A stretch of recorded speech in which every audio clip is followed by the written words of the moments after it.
señor aquí. Pablo, enos aquí, dijo Shrek 2. Bueno, El señor Pablo Arripe sigue en línea. hoy hablábamos que teníamos, estoy corrido ahí, no sé qué pasó, pero hoy se cumplían 6 años del ASPO. Y les dije, che, vamos a hablar con alguien que tuvo que tomar la decisión de... Exactamente. Bueno, lo tenemos en línea al expresidente Alberto Fernández. Hola Alberto, buen día, gracias por atendernos, ¿cómo te va? ¿Cómo Nazareno están? Napal, Octavio del Real, Pablo ¿Cómo va, Arripe. Alberto? ¿Qué tal? ¿Cómo les Buen va? día. ¿Cómo están todos? ¿Bien? Bien. Bien. Escucharon Bueno. la discusión del paraguas para los patagónicos. Muy divertida. Sí, Sí. sí. Para nosotros usar paraguas es como es una herejía, pero bueno, acá llueve de verdad. Nosotros en Chubut no tenemos lluvias como las que sufrimos acá en la playa Claro, o en el norte. eso ¿no? es cierto. Eso es cierto. Pero Bueno, te voy a soportan un viento que no soportamos acá. Claro, exactamente. Tal El cual. viento que te corta la Creo cara. que debe ser ese también el motivo por el cual no usan paraguas, porque paraguas y viento es una cosa imposible. Exactamente. Muy Mary Poppins, pero no tan aesthetic como... No, quiero aportar al debate solamente. Bueno, chicos, Alberto, yo voy a hacer una sola pregunta y después te voy a dejar en manos de ellos. Me voy a quedar, por supuesto. 20 de marzo del 20. Sí. Ya veníamos desde febrero, se conocía qué era lo que pasaba en el mundo, etcétera. Mirá, yo hoy arranqué con esto. Los El barbijo. barbijos. Tomaron una decisión como la que tuvieron que tomar vos y tu equipo de gobierno en aquel momento, compleja, porque no sé si en ese momento ustedes dimensionaban la complejidad que iba a implicar esa medida de aislarnos en función del cuidado, este debate que abrió mucha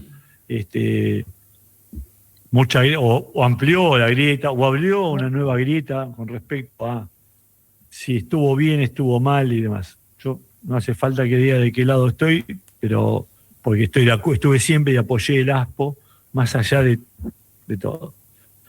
Y soy un agradecido de que se haya tomado esa decisión. Yo. Respeto a aquel que dice que no, porque, qué sé yo. Me parece que hay una cuestión mediática muy manejada, pero es otra historia. Ahora, de tu lado, vos presidente de la Nación, teniendo que tomar esa decisión, ¿cómo fue? ¿Nos contás? No sé si alguna vez lo hablaste, yo la verdad no lo recuerdo, pero me gustaría saberlo de tu boca en primera persona. Mirá,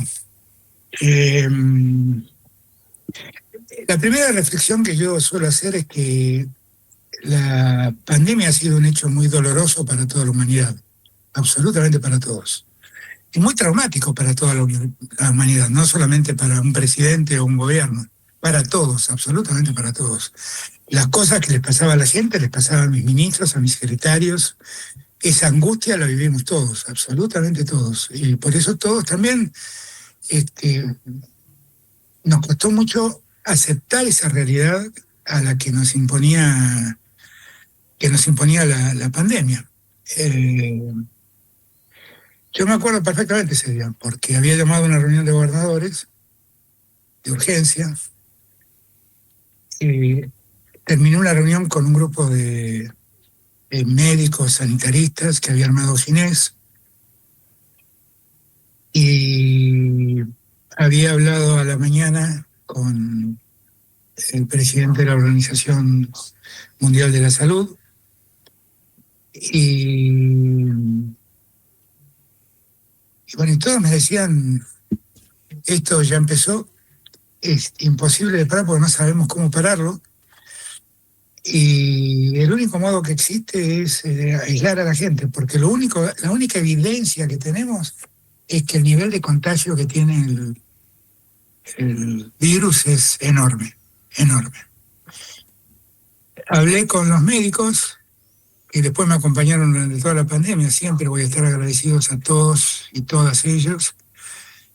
Fueron realmente muy valiosos en sus aportes y también fueron centrales en mi toma de decisiones. Era la mirada científica, ¿no? Epidemiólogos, gente que sabía muchísimo del tema. Y gente muy valiosa, además, humanamente muy valiosa. Y ellos me dijeron, mirá, no sabemos cómo es esto, pero lo que sí tenemos en claro es que el contagio es muy simple, se transmite hablando uno con otro, así que habrá que tomar las medidas iniciales que ya se están tomando en el mundo. Ya para entonces Europa llevaba un mes con la pandemia. Yo había hablado con todos los líderes europeos y la verdad es que de todos los que hablé, la única que me dio una respuesta sobre qué hacer fue Angela Merkel. Siempre cuento lo mismo. Pedro Sánchez me dijo que estaban sobrepasados, Macron me dijo que estaban sobrepasados, y Antonio Costa me dijo que estaban sobrepasados. Conte de Italia me dijo que no sabían cómo parar el problema, que en el norte ya no tenían hospitales para atender. Y la única que me dijo, no, nosotros hasta acá el tema lo tenemos controlado. Y yo le pregunté, bueno, pero ¿y qué mi consejo me puede dar? Me dice, mire, el único consejo que le puedo dar es el consejo que me dan los médicos acá. ¿Cuál es? Le dije yo, ansioso por escucharla. Me dijo, hay que volver a la medicina de la Edad Media. Le dije, ¿y eso qué significa? Hay que aislar a la gente. Lo único que sabemos es que si la gente se acerca, uno contagia al otro con mucha facilidad. Así tenemos que buscar que la gente se aísle para que no se contagie. Terminé la reunión con los médicos y me fui a la reunión con los gobernadores.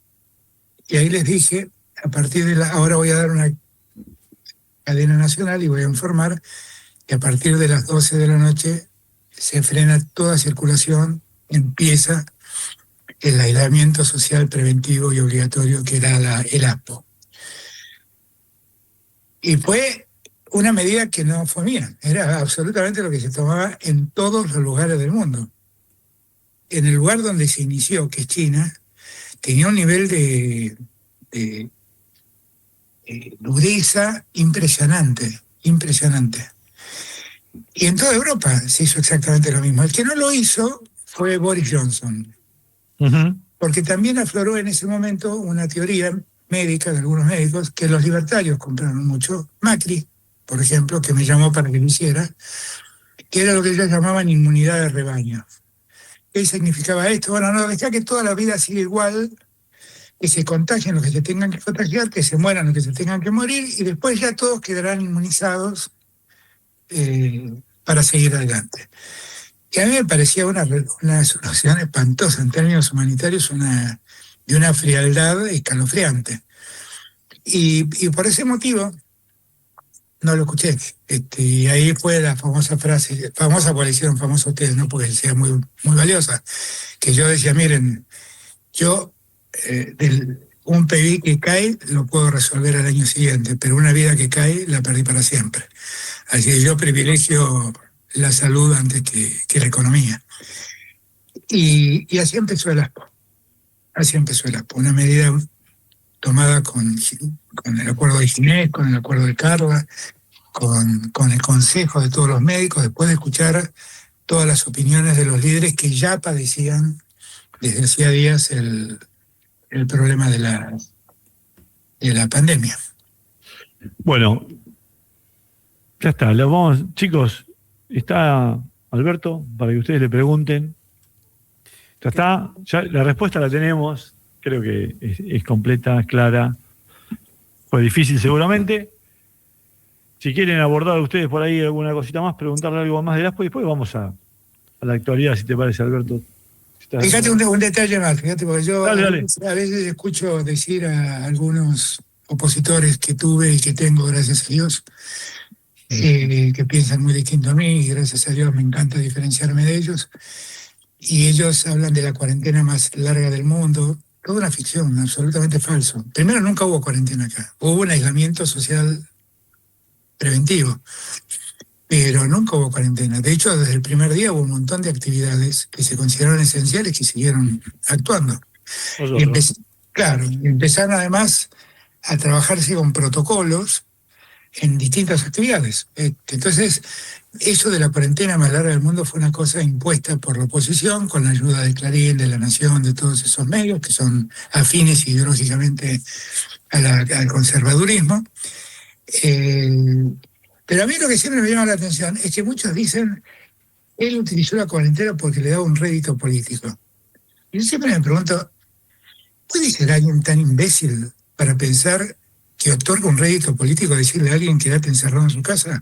Decirle a un chico de 15 años no podés ir al colegio, no podés ir al colegio, no podés ir a bailar, no podés ir a tocar la guitarra. ¿Alguien puede ser tan imbécil de pensar que eso es un rédito político? Yo tenía muy en claro que era todo costo político. Lo tenía muy en claro. Bueno, pero había que tomar la decisión. Bueno, y tomar la decisión y afrontar el costo. Claro, Que claro. yo no sé si lo mediste en ese momento el costo político. Pero es que, bueno, es que también tenía gobernadores que me decían, no, pero esto no es mucho. Qué sé yo. La realidad es que las medidas que yo tomaba, después los gobernadores las hacían propias o no. Esta es otra cosa que... Yo recuerdo las conferencias de prensa con Larreta en aquel entonces. Eso era nuestra preocupación mayor, que era la capital y el conurbano, porque había ahí una densidad de gente. Vos pensás que entre el conurbano y la capital viven 18 millones de los 45 millones de Argentina. Entonces, todos nos decían, el aglomerado social es un serio problema. Entonces, los tres nos ocupamos de que ese aglomerado social lo parezca lo menos posible. Pero después Rodríguez Larreta tomó medidas distintas a las mías, que sé yo. Él, por ejemplo, dijo que vuelvan los chicos a las clases, cuando la Organización Mundial de la Salud recomendaba que no lo hiciera, y yo decía, yo recomiendo no hacerlo. Claro. Pero bueno, qué sé yo, después ya las decisiones fueron de cada uno en gran medida. Chicos, aprovechen, no todos los días tienen un expresidente. Fuera de aire decíamos, es el primer expresidente con el que voy a dialogar, a pesar de haberme cruzado alguna vez en Capital con Federico Pinedo. Alberto, te traslado una pregunta de dos oyentes fieles que tenemos. Les mando un saludo a Federico y a Juani. El tema del vacunatorio VIP fue tal vez una suerte de punto de inflexión. ¿Crees que fue un error en retrospectiva pedirle la renuncia a Ginés? Es que en realidad cuando yo le pedí la renuncia a Ginés, lo que quise es sacarlo del foco en el que lo habían puesto, donde lo maltrataban de un modo impresionante. Todo empezó con una noticia de Horacio Berbisky que, la verdad, mirada en retrospectiva nos hace pensar demasiado. Y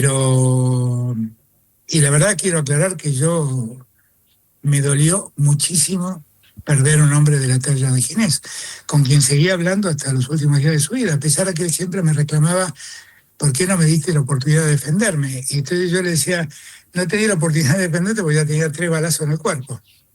Entonces, claro, si salías a defenderte era para que te terminen de acribillar. Y lo que buscaba era salvar al que sin duda fue el mejor sanitarista que ha tenido la Argentina, después de Carrillo tal vez, o a la par de Carrillo. Entonces, ahora, hay que también, mirado en retrospectiva, analizar una serie de cosas, ¿no? Había mucha gente que necesitaba vacunarse por distintos motivos y siempre los mandábamos al Posadas. El Posadas está en la zona de Aedo, bueno, hay que hacer, los que estamos en Capital tenemos que hacer un viajecito de 45 minutos para ir hasta allí.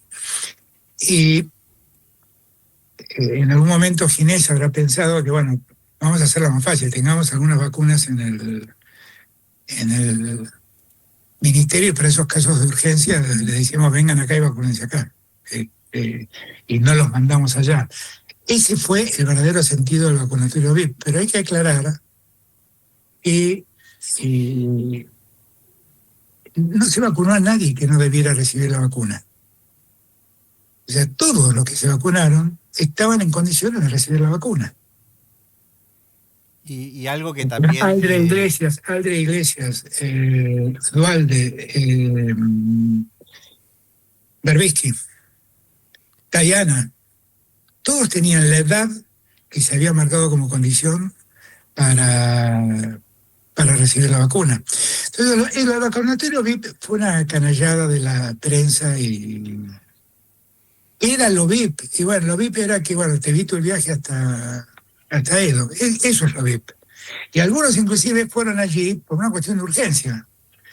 Porque al día siguiente, por ejemplo, Tayana y Eduardo Valdés, que los dos estaban en condiciones de recibir la vacuna, Vos no vacunaste porque al día siguiente tenían que viajar conmigo a México. Claro. No, Y aparte entonces también, necesitaban estar vacunados. perdón que lo interrumpa, también recordemos que operaron en contra de las vacunas, de ponerse las vacunas. Creo que Bueno, también hay que eso es resaltar señalar. eso también. Pero estas son las discusiones estériles, estúpidas, a los que nos someten, a los que algunos sectores de la política someten a la sociedad argentina, porque ellos creían que si yo le compraba vacunas a Rusia, estaba volviendo comunista el país. Bueno, ya no entienden más que Rusia, ¿no?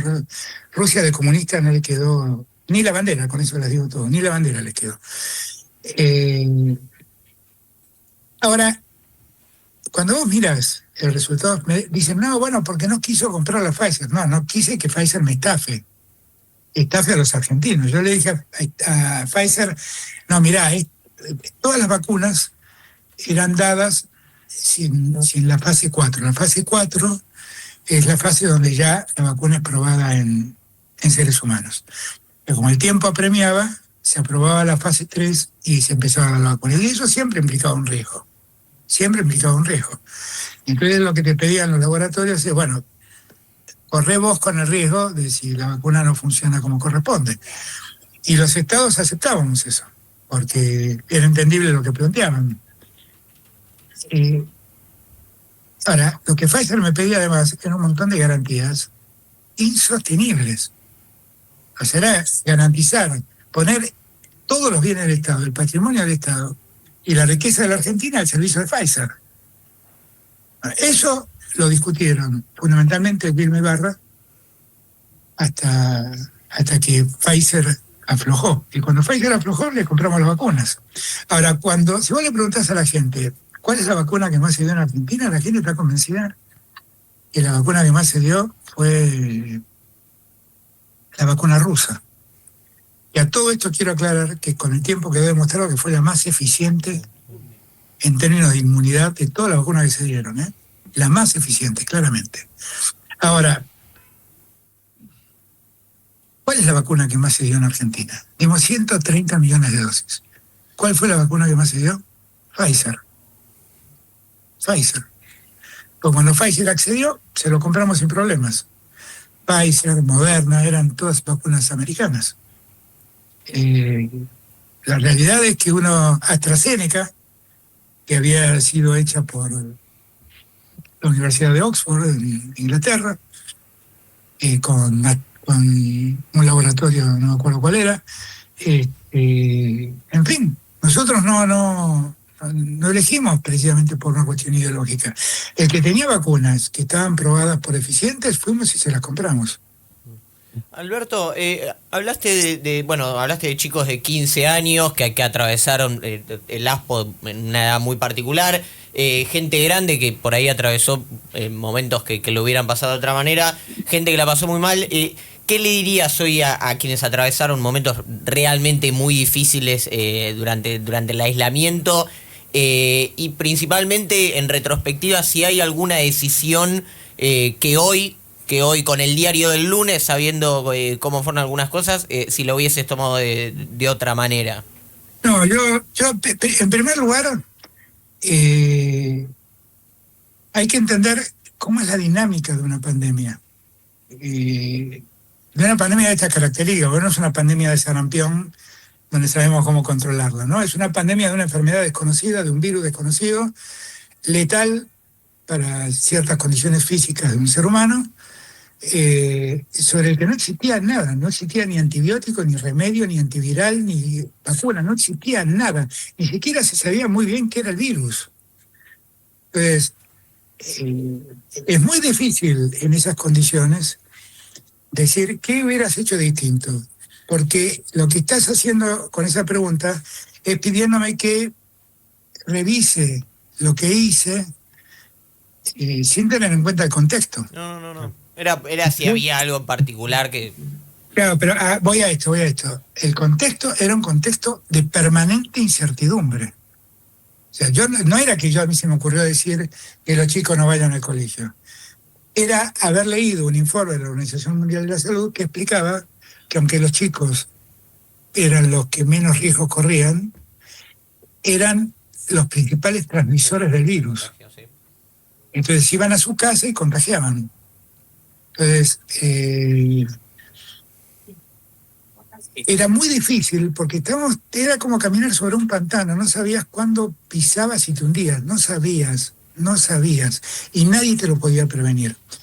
Es muy fácil decir con el diario del lunes, nada, bueno, pero podrían haberse evitado esto, se podría haber hecho esto mejor.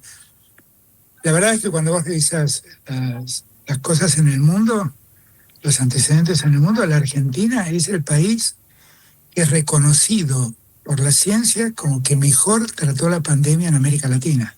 Y está entre los países que mejor trató la pandemia en el mundo. Y nosotros no ocultamos ninguna muerte. O sea, porque en muchos países había una persona en el hospital enferma con un cáncer, tenía coronavirus y se moría. Pero decían que la causa de la muerte era el cáncer. Nosotros poníamos que era el coronavirus. Nosotros no falsificamos ninguna estadística. Y hay un dato también que creo que muchos de ustedes no conocen, yo creo que la inmensa mayoría de la Argentina no lo conoce, es cuánta gente se contagió en la pandemia. ¿Alguno lo sabe? No tengo el dato. El dato no. En la pandemia se contagiaron 11 millones de argentinos. 11 millones de argentinos. Esto quiere decir que la salud pública pudo asistir y preservar la vida de 10.870.000 personas. Por eso yo hoy cuando veo lo que le hacen al Garrahan, lo que le hacen al Malbrán, lo que le hacen a los médicos, a las médicas, a los enfermeros, a las enfermeras, a los kinesiólogos, a las kinesiólogas, a los terapistas, que fueron a los que le debemos la vida a millones de argentinos. Cuando veo cómo los trata el gobierno, y no veo ningún argentino salir con sus cacerolas a defender a esos médicos que nos salvaron la vida, la verdad me indigna mucho. Me indigna mucho, porque no fue Alberto Fernández el que se la salvó. Alberto Fernández manejó lo macro, como dirían en términos económicos, pero lo micro, el que estaba en el hospital al lado del enfermo, a esos le debemos muchísimo, y tendrían que tener un reconocimiento que no tuvieron. Por eso la respuesta a tu pregunta es, ¿qué harías distinto? En esas condiciones sería exactamente lo mismo. Ahora, sí hubiera querido que, por ejemplo, un episodio como la Siena de Olivos no hubiera existido. Claro que sí. Pero eso no afectó a la pandemia, quiero aclarar. Alberto, lo saco un poco de... Eso fue dado a conocer después de la pandemia, con un fin electoral. Claro. Pero yo me doy cuenta que yo cometí un error político garrafal. Yo no organicé esa cena, pero yo cometí un error político garrafal, que cuando vi la cena, no dije, muchachos, se terminó esta reunión, cada uno a su casa. Ese fue el error mío. ¿Y por qué no lo hice? Porque la verdad es que en ese momento Olivos era un movimiento increíble. Yo, de hecho, venía de una reunión donde había más gente que en esa cena. Y no me di cuenta. Y bueno, cargo con mi responsabilidad y le pido perdón a todos porque eso fue un error enorme. Voy a transformarme en albertista en este momento para que me digan cualquiera después, total. Ya no importa. Ya te acusaron de militante hace media hora. Me han dicho tantas cosas en mi vida que... El otro día veía una foto de la cena, la cara de Thor que tenías, sí, claro, foto que se difundió, hablaba a las claras. Pero bueno, nada. Son cosas ¿Querés que te cuente algo más, Pablo? Yo llegué a Olivos, subí al chalet, me cambié para irme a dormir y vino una mucama. Quiero aclarar que esto me enteré porque esa señora declaró en el juicio. Y golpeó la puerta y dijo, perdón, doctor, ¿usted no va a bajar a dónde? A la comida que hay abajo, por el cumpleaños de Fabiola. Ah, no tengo idea. Y me parece que tendría que bajar, me dijo. Así me enteré me di cuenta cómo fue la cosa. Pero igual, de todas maneras, tengo una enorme responsabilidad porque debía haber dicho, vamos, todos fuera de aquí, y no me di cuenta. Y si no, como dicen ahora en el oficialismo, no es lo malo que pasó, sino que se sacó una foto o se filmó. Hay que buscar a ver quién sacó la foto y esas cosas, quién filtra. Pero yo la verdad es que ahí esté la foto, no esté la foto. ¿Saben por qué además se descubrió lo de lo de Olivos, porque yo nunca mentí sobre quiénes entran a Olivos. Todo el que entraba a Olivos estaba registrado. Claro. Nunca mentí. Yo Nunca no fui mentí. nunca. Claro, bueno, por ejemplo, pero el que venía a jugar al tenis quedaba registrado. El que venía a verme por cuestiones de gestión quedaba registrado. El que venía a cenar conmigo quedaba registrado. Todos quedaban registrados. ¿Vos jugás al tenis también? No, yo soy futbolero. No, por eso. Bueno, salgamos de ahí. Alberto, Ya sí, está. ¿cómo ve los Gracias. escándalos ahora actuales del actual gobierno? Manuel, usted le dice Pavorni, yo le digo Manuel Alorni, desde que cada vez va acumulando escándalos. Mirá, a mí me parece que lo que le estaba... Cuando uno pontifica como pontificaba Adorni y hace lo que hace Adorni, el costo es inconmensurable. Inconmensurable. Yo me acuerdo una frase de Menem que decía: desconfía de aquellos que te hablan de moral porque son los más indecentes. Y la verdad que tenía razón Menem. La verdad que tenía razón Menem. La indecencia de un personaje como Adorni, que se la pasó dando cátedra de ética y termina haciendo esto. Ahora, yo creo que hay como que diferenciar las cosas de Adorni, ¿no? Una cosa es que Adorni haya ido con la mujer a Estados Unidos. La verdad es que eso a mí me parece poco importante. Se vuelve importante porque es tanto lo que dijo Adorni sobre que no se podían usar los aviones que suena como una contradicción inexcusable. Me parece más grave que haya viajado a Punta del Este en un avión privado con toda su familia, pagados por no sé quién. Si lo pagó él, ¿cómo lo pagó? Y si no lo pagó él, eso es una dádiva, es un delito, ¿ok? Y me parece grave que tenga una casa, no sé si el country es costoso o no es costoso, pero una casa que dicen que está valuada en $280,000 y nadie nunca la declaró. Claro. ¿Y sabes qué me parece muy peligroso? Y en esto te soy franco y lo hablaba con unos colegas de ustedes. Me parece muy peligroso que estemos tanto hablando de Adorni y no hablemos del vergonzoso viaje que hizo Javier Milei a los Estados Unidos. Yo no sé ¿Cuál si... de todos? ¿Cuál de los 17? El 15º, el último.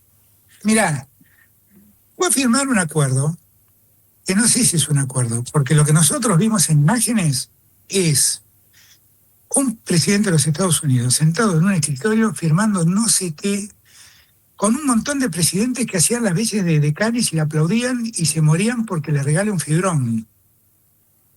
Eso es lo que vimos. Totalmente indignado.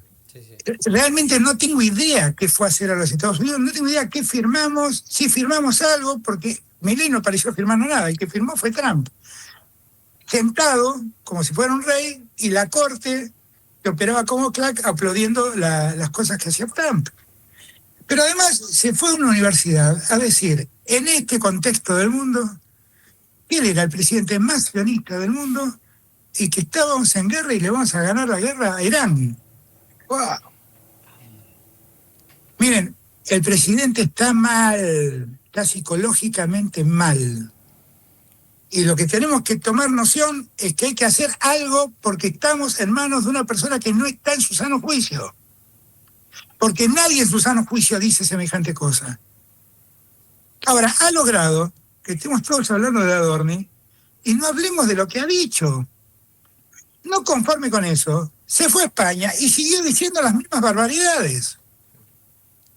Entonces, Adorni que se ocupe el juez y el fiscal, que le ponga un poquito más de celeridad a los trámites, en el caso libre y demás, que se ocupen los jueces de lo que tengan que ocuparse. Yo lamentablemente vivo en un país donde los únicos que somos investigados somos los peronistas. Y yo me pregunto cómo puede ser que a mí me investiguen porque dije que los seguros, los bienes del Estado los tiene que asegurar el Estado, y resulta que tomar una deuda de 57.000 millones de dólares con el Fondo Monetario Internacional sin cumplir ninguna de las condiciones que legalmente se le imponen a un presidente para tomar una deuda de esa naturaleza, eso es una cuestión política no judicial y ordenan la causa, archivan la causa. Por favor, es una vergüenza. Yo quiero saber Alberto, qué pasa con la causa peajes Macri? ¿Qué pasa con la causa de los parques eólicos de Macri? ¿Qué pasa con la causa del correo de Macri? ¿Qué pasa con eso? Porque nunca vi que los procesaron. El que está procesado soy yo, porque dije que los bienes del Estado se aseguran con el Estado. Sí, vos procesado, Cristina presa. Bueno, de Cristina es incalificable. Yo lo he dicho hace mucho tiempo que vengo diciendo. Pero, bueno, chicos, ¿algo más? Perdón, un detalle que no... Pueden entrar a donde entran, pero completas. Macri fue a declarar la causa de sueños compartidos y dijo que yo lo presioné a que le pague a las madres. Ningún periodista me llamó para preguntarme si esto era cierto. Bueno, creo que no deben haber querido a Macri y hicieron bien. Ocurrió. ¿Le pagaste a las madres? No, es que yo no le debía nada. El que le debía era el gobierno de la Ciudad de Buenos Aires, que había contratado que las madres le hicieran un barrio, y parece ser, según decían las madres, que en algún momento habían dejado de pagar.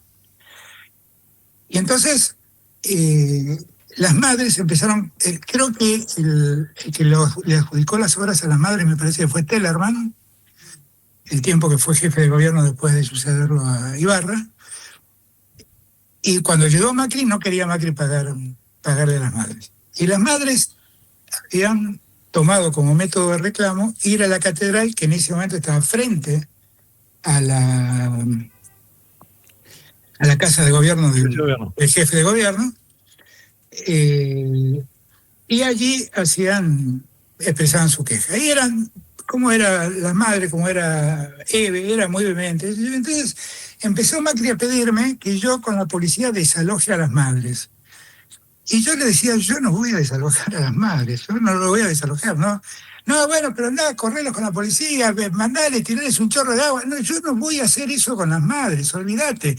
Arregla el problema vos, yo no tengo ni idea cuál es tu problema con las madres. No sé qué le debés, qué le dejás de deber, qué sé yo. Bueno, como las charlas con Macri eran todas muy difíciles porque todas tenían las mismas características, un día él me dijo, te va a llamar Esteban Bullrich. Y Esteban Bullrich, de quien tengo la mejor opinión y le guardo mucho afecto y respeto, vino, me planteó el problema y yo le dije, mira, no es un problema nuestro, yo no contraté a la madre, lo contrataron ustedes, el gobierno de la Ciudad de Buenos Aires, yo no tengo nada que ver. Lo único que les pido es, si a ustedes les molesta mucho que las madres estén todos los días quejándose en la catedral, bueno, por favor, llamen a las madres, hablen con ellas y organicen una solución. Nunca más supe del tema. Chicos, eso Macri lo convirtió en que yo lo presioné. Pues después los productores se enojan conmigo, dale. No, Alberto, trasladarte una última pregunta de un oyente que es básicamente si crees que el peronismo tiene chance de volver a ser gobierno nacional en el 27. Sí, definitivamente, pero tiene que hacer su parte del peronismo, ¿no? El peronismo necesita un proceso de debate interno muy fuerte y definir claramente qué es lo que somos, porque miren, yo siempre que quería decir las contradicciones que había en el peronismo, decía, ¿qué es el peronismo? ¿Es lo que dice Cristina o es lo que dice Pichetto? Y ahora cuando veo que Cristina y Pichetto están juntos, salen juntos y yo me pierdo. Ahora, yo no quiero, como yo no tengo el peronómetro, yo lo que digo es, miren, ¿por qué no dejamos que los afiliados nuestros, los que se sienten peronistas, determinen quién es el que mejor representa el peronismo del presente? ¿Quién es? ¿Es Axel, es Cristina, es Pichetto, es Moreno, es Quintela, es Uñac, qué sé yo, no sé? ¿Quién es? Resolvámoslo de un modo, no entre cuatro paredes, 5 dirigentes, ya nos fue mal con eso, resolvámoslo de un modo que la gente se pueda expresar. Ahora, si el peronismo es capaz de hacer eso, y es capaz de hacer aparecer figuras que emerjan en el plano nacional, a mí muchas veces, ¿para quién puede emerger? Entonces yo digo, Axel,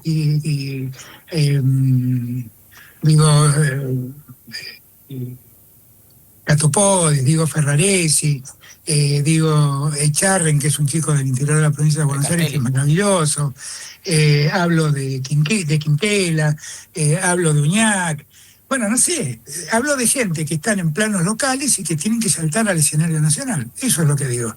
Y eso no sobra gente. El Coqui Capitanich, qué sé yo, hay mucha gente que puede serlo. Lo que digo es que hace falta que eso ocurra con un debate previo. Alberto, desde ya muchas gracias. No, gracias a ustedes por el placer. Y estamos en contacto. Chicos, los dejo a ustedes, cierren. Gracias. Y vamos a hacer lo que haya que hacer, no sé. Decían ustedes. Un abrazo, Alberto. Gracias, hasta luego. Pasó Alberto Fernández, expresidente de la Nación, por el aire de Código Baires. Vamos rapidito, que se nos viene el fin de programa y necesitamos algunas cositas. Vamos para la tanda de noticias y encaramos la última hora, lo que queda de la última hora de Código Baires. Comunicate a nuestro WhatsApp 221-669-4472.